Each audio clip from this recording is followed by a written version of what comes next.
In mathematics of 11th class. तो अपना chapter 5 complex number में हमारे एग्जाम्पल 16 तक कंप्लीट हो चुके हैं। तब उससे नेक्स्ट एक्सरसाइज 5.2 का question number 1 z is equal to -1 -√3 iota. तो सबसे पहले इसको हम कोऑर्डिनेट फॉर्म में लिख दें, -1 एंड -√3। तो ये कोऑर्डिनेट हमारे थर्ड क्वाड्रेंट में स्थित होंगे। थर्ड क्वाड्रेंट में। तो ये वाली जो कॉम्प्लेक्स नंबर है ये हमारी थर्ड क्वाड्रेंट में स्थित है। तो इसमें ये जो रियल पार्ट है वो तो ए बनेगा और ये वाला इमेजिनरी पार्ट वो बी कहलाएगा। या फिर अपन ऐसे भी लिख सकते हैं इसको कि जेड को पोलर फॉर्म में लिख दें तो बन जाएगा r cos theta plus iota r sin theta. तो ये वाली जो given complex number and polar form complex number in दोनों की उन दोनों को कंपेयर करने पर तो इसका रियल पार्ट के बराबर होगा r cos theta is equal to -1 equation first and r sin theta is equal to -√3। तो देखिए रियल पार्ट के इक्वल होगा, इमेजिनरी पार्ट के इक्वल होगा। तो बाई स्क्वायरिंग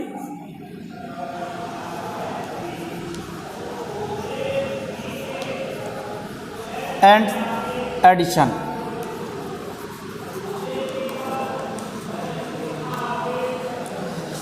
तो r square cos square theta plus r square sin square theta is equal to -1 का होल स्क्वायर और -√3 का होल स्क्वायर। तो यहाँ पर ये r स्क्वायर कॉमन आता है तो ये बन जाएगा cos square theta plus sin square theta -1 का स्क्वायर तो 1 एंड -√3 का स्क्वायर 3। तो इसकी वैल्यू कितनी हो जाएगी 1। तो r square is equal to 4 तो r इज इक्वल टू 2। तो इस कॉम्प्लेक्स नंबर का जो मॉड्यूलस है वो मॉड्यूलस यानी r, इसकी वैल्यू कितनी आ गई 2। ये अपना आंसर बन गया। तो अब यहां पर देखें इसका रियल पार्ट a और a की वैल्यू है अपने पास -1। a की वैल्यू कितनी है -1। इसी प्रकार b की वैल्यू होगी -√3। तो हमें इसका आर्ग्यूमेंट चाहिए।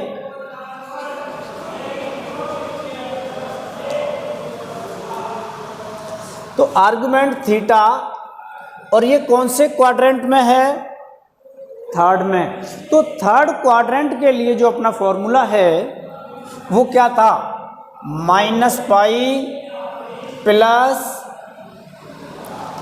tan inverse mod b upon a। देखिए थर्ड क्वाड्रेंट का जो फॉर्मूला है वो theta is equal to -pi plus tan inverse mod b upon a। तो theta is equal to -pi plus tan inverse mod, देखो b की value है -√3 और a की वैल्यू है -1, माइनस से माइनस कैंसिल। तो theta is equal to -pi plus tan inverse √3। तो theta is equal to -pi plus, अब इस बात को समझना है, ये अपनी मोस्ट, ये क्या है, इस बात का क्या मतलब है कि हमें ये सोचना है कि tan की कंडीशन में किस एंगल का मान √3 होता है।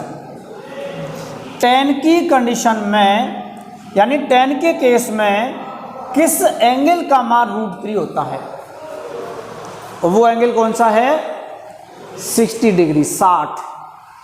और 60 डिग्री को अपन रेडियन में π/3 लिख देंगे, π/3। अब देखो 3 का इससे मल्टीप्लाई करें तो -3π प्लस पाई की होल अपॉन 3। तो थीटा इज इक्वल टू -2π/3, ये अपना आर्ग्यूमेंट प्राप्त हो गया। तो देखिए कि z is equal to -1 -√3 iota, तो इसको हमने कोऑर्डिनेट की फॉर्म में लिखा तो -1, -√3, दोनों ही साइन माइनस माइनस के हैं, तो ये कोऑर्डिनेट हमारे थर्ड क्वाड्रेंट में स्थित होंगे। तो पहले इसको हमने पोलर फॉर्म में लिखा r sin theta plus iota r cos theta plus iota r sin theta. On comparing, दोनों की तुलना करेंगे तो रियल पार्ट के इक्वल एंड इमेजिनरी पार्ट के इक्वल। तो r cos theta is equal to -1, ये वाला इसके इक्वल होगा, और r sin थीटा इक्वल हो जाएगा -√3 के, बाई स्क्वायरिंग एंड एडिशन। तो r² cos² theta plus r² sin² theta is equal to -1 का स्क्वायर प्लस -√3 का स्क्वायर। तो r² कॉमन ले लें तो cos² theta plus sin² theta is equal to 1 plus 3। तो r², इसकी वैल्यू 1 इज इक्वल टू 4, तो r इज इक्वल टू 2। तो मॉड्यूलस कितना प्राप्त हुआ, 2। अब अपन को इसमें देखिए, ये तो real part A, imaginary part B, तो इसका आर्गुमेंट थीटा, जब थर्ड क्वाड्रेंट में कोई एक कॉम्प्लेक्स नंबर स्थित है तो उसका फॉर्मूला होगा आर्गुमेंट का -पाई plus tan inverse B upon A। तो B और A की वैल्यू माइनस से माइनस कैंसिल, 1 से डिवाइड कर दिया। तो ये जो tan इनवर्स √3 है, इसका मतलब समझना है। देखो इसको अलग से समझ सकते हैं यहाँ पर, जैसे tan inverse √3 is equal to मान लेते हैं A है या X है, इस वाले इनवर्स को इधर लाएंगे तो ये tan थीटा बन जाएगा। तो tan थीटा बराबर √3, तो इसको अपन ऐसे लिख सकते हैं tan theta is equal to tan 60, तो tan से tan हट जाएगा तो थीटा इज इक्वल टू 60, इस प्रकार निकाल लेते हैं। तो ये आ गया 60 को रेडियन में लिख दिया π/3, 3 का इधर मल्टीप्लाई कर लिया -3π प्लस पाई अपॉन 3, तो ये हो जाएगा -2π/3। इसी प्रकार क्वेश्चन नंबर 2 है,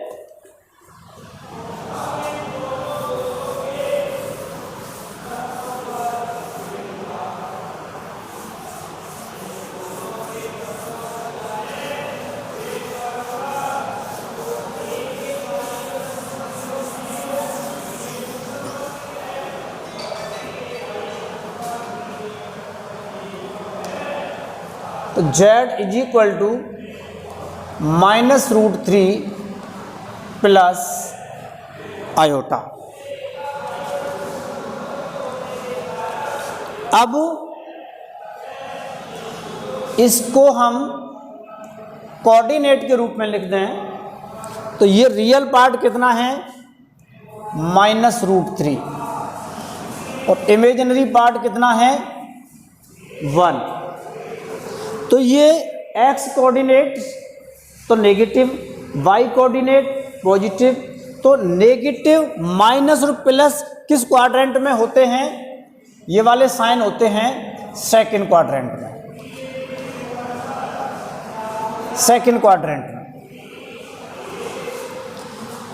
तो इसका हमें मॉड्यूलस चाहिए और एक आर्गुमेंट थीटा की वैल्यू चाहिए।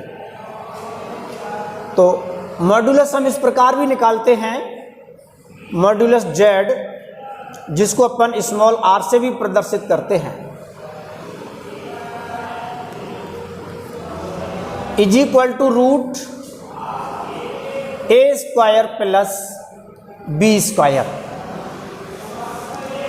अर्थात रूट रियल पार्ट का स्क्वायर प्लस इमेजिनरी पार्ट का स्क्वायर, ऐसे भी निकालते हैं। तो देखिए यहाँ पर रियल पार्ट कितना है, a is equal to -√3 and b is equal to 1। दूसरा मेथड अपना रहे हैं अपन। एक तो पहले पोलर फॉर्म की सहायता से भी इस क्वेश्चन को हल कर लिया फर्स्ट को, और यहाँ पर ये डायरेक्ट। तो इसमें रियल पार्ट a की value and imaginary part b की वैल्यू ये हो गई। तो modulus of z is equal to r is equal to root real part का स्क्वायर -√3 का स्क्वायर प्लस इमेजिनरी पार्ट का स्क्वायर। तो ये बन जाएगा 3 + 1 यानी √4 इज इक्वल टू 2। तो अपना मॉड्यूलस कितना प्राप्त हो गया 2।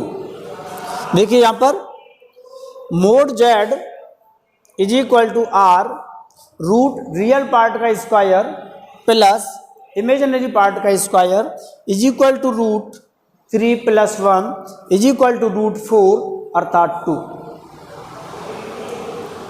तो अब argument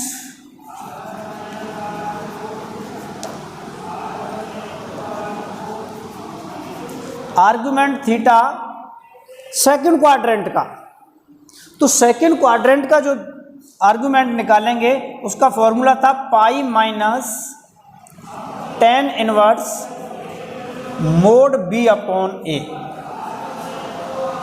mode b upon a। तो देखिए theta is equal to pi minus tan inverse mod b की वैल्यू कितनी है 1 और a कितना है -√3। तो theta is equal to pi minus tan inverse mod है ना, तो मोड तो सदैव पॉजिटिव होता है, तो 1/√3 बन जाएगा। तो theta is equal to pi minus, अब देखिए tan की कंडीशन में 1/√3 किस एंगल की वैल्यू होती है? 1/√3 वो किस, तो वो होती है 30 डिग्री, और 30 को लिख सकते हैं हम π/6। तो 6 का यहाँ मल्टीप्लाई कर दें तो 6 पाई माइनस पाई अर्थात 5 π/6, ये अपना आंसर आया। तो देखिए एक इस वाले मेथड से भी निकाल सकते हैं मॉड्यूलस एंड आर्गुमेंट। अब जैसे ही अपन को मॉड्यूलस r की वैल्यू प्राप्त हो गई और आर्गुमेंट थीटा की वैल्यू प्राप्त हो गई, तो हम इसको पोलर फॉर्म में भी चेंज कर सकते हैं। वहाँ r और थीटा की वैल्यू ही तो लिखनी पड़ती हैं। देखिए ये रियल पार्ट है, ये इमेजिनरी पार्ट का कोफिशिएंट 1 जैसे ये है, ये रियल पार्ट, ये इमेजिनरी पार्ट सेकंड क्वाड्रेंट में है। तो मॉड्यूलस जेड ज्ञात करने का ये भी एक फॉर्मूला है, R is equal to root A square plus B square is equal to root real part का स्क्वायर प्लस इमेजिनरी पार्ट का स्क्वायर। तो A is equal to A की real part and imaginary part लिख दिए। अब यहाँ ए और B की वैल्यू लिख दी हमने। तो रूट 3 का स्क्वायर तो 3 प्लस 1 का square 1, 3 plus 1 4 is equal to हो जाएगा ये 2। तो अब हमें आर्गुमेंट थीटा की वैल्यू याद करनी है। तो जब ये हमारी कॉम्प्लेक्स नंबर सेकंड क्वाड्रेंट में होगी तो इसका थीटा निकालने का जो फॉर्मूला है और वो है pi minus tan inverse b upon a. तो pi minus tan inverse b की वैल्यू एंड ए की वैल्यू, तो थीटा बराबर pi minus tan inverse 1 upon root 3। तो पाई माइनस tan की कंडीशन में किस एंगल की वैल्यू 1 अपॉन रूट 3 होती है? तो पाई बाई 6। तो 6 को कैलकुलेट कर लिया, 5 पाई बाई 6, ये हमारा आर्ग्यूमेंट है। तो इसी प्रकार हम एक क्वेश्चन अभी और करते हैं, 1 माइनस आयोटा, उसको हमें पोलर फॉर्म में चेंज करना है।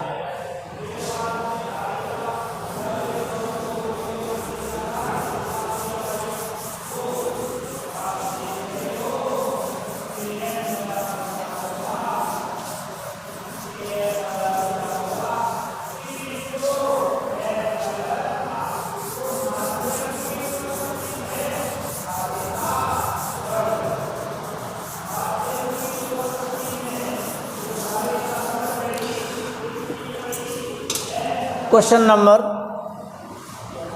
3, Z is equal to 1 minus iota, इसको हमें पोलर फॉर्म में चेंज करना है। तो सबसे पहले हम इसको कोऑर्डिनेट के रूप में चेंज कर लें, 1 माइनस 1, 1 एंड माइनस 1, ये वाले जो कोऑर्डिनेट हैं वो फोर्थ क्वाड्रेंट में स्थित होंगे। तो इसका रियल पार्ट ए की वैल्यू कितनी है 1 एंड इमेजिनरी पार्ट कितना है -1।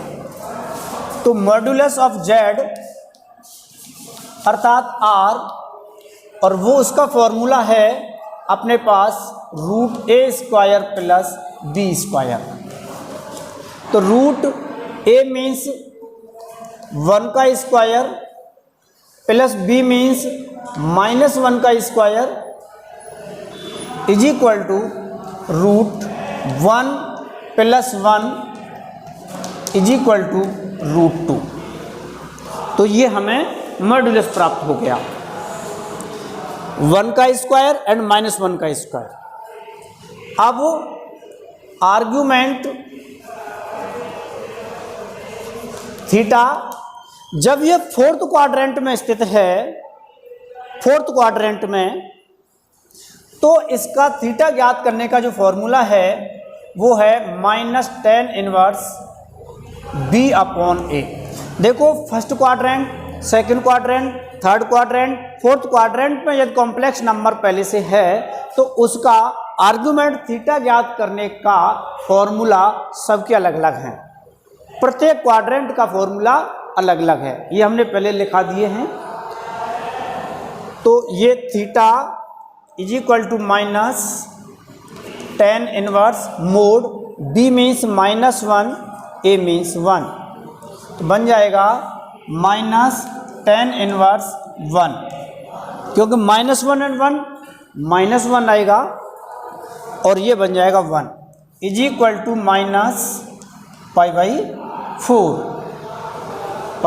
4। तो ये आर्ग्यूमेंट थीटा प्राप्त हो गया। तो अब हमारी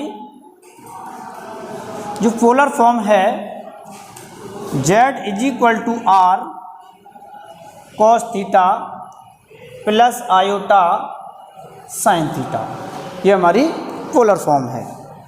तो z is equal to R की जगह पर तो √2 cos -π/4 प्लस आयोटा sin -π/4, तो ये अपना पोलर फॉर्म में चेंज हो जाएगा। तो ये अपना आंसर बन जाएगा। तो एक बार दोबारा देख लें, z is equal to 1 minus iota, इसको हमने कोऑर्डिनेट के रूप में लिख दिया, तो 1 - 1 एंड फोर्थ क्वाड्रेंट, तो real part a, imaginary part -1, तो इसका मॉड्यूलस या r √a² प्लस b², इस प्रकार भी ज्ञात करते हैं, रूट रियल पार्ट का स्क्वायर प्लस इमेजिनरी पार्ट का स्क्वायर इज इक्वल टू √2। तो argument theta is equal to minus tan inverse b/a, तो माइनस ये फोर्थ क्वाड्रेंट में आर्गुमेंट ज्ञात करने का फॉर्मूला है, फोर्थ क्वाड्रेंट का, तो माइनस tan इनवर्स b/a, ये मोड है तो मोड सदैव पॉजिटिव होता है ये वाला, तो minus tan inverse 1 minus tan की कंडीशन में 1 π/4 का मान होता है। तो हमारा पोलर फॉर्म ये है, z is equal to r cos theta plus iota sin theta, तो z is equal to √2, r की value √2 cos -π/4 plus iota sin -π/4। तो इसको इस प्रकार हम अपना आंसर छोड़ सकते हैं, या आप ऐसे भी बढ़ा सकते हैं, ये जो माइनस है cos -थीटा फोर्थ क्वाड्रेंट में तो पॉजिटिव होता है, ये तो पॉजिटिव होता है, तो इसका दूसरा रूप ये भी हो सकता है √2 cos π/4 माइनस, क्योंकि साइन -थीटा वो -sin थीटा के होता है, ये हो जाएगा sin π/4। ये भी अपना आंसर हो सकता है, परंतु आप अपना आंसर यहाँ भी छोड़ सकते हैं। तो अब इसके बाद हम नेक्स्ट वर्क नेक्स्ट वीडियो में हल करेंगे। धन्यवाद।